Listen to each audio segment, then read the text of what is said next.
still in John chapter 11. And of course, Jesus was deeply moved and wept because of all of the grieving that was going on around him, and really the disappointment that any of this should have ever had to have happened. Sin is our fault. And because of that, we've caused grief to God. But God loves us so much that he was willing to redeem us. And we're very close to the time for Jesus to take care of that at Calvary's cross.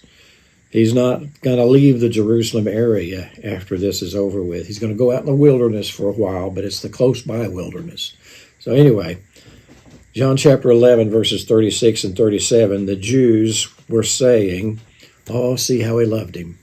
Thinking that Jesus was just weeping because he missed Lazarus.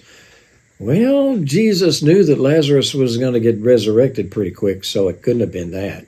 But that was their perspective. But some of them said, verse 37, could not this man who opened the eyes of a blind man have kept this man also from dying? Yes. But he didn't, because of what God wanted to do in glorifying his name.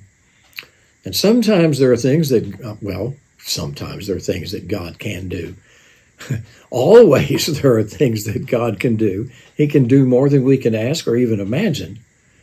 But sometimes he chooses not to do something that he can do because he has a bigger plan.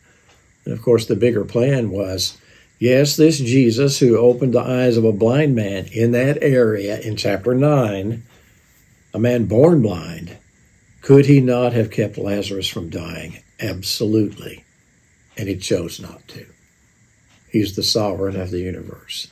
And of course, the bigger plan was, let's make sure that Lazarus is really dead and everybody knows it.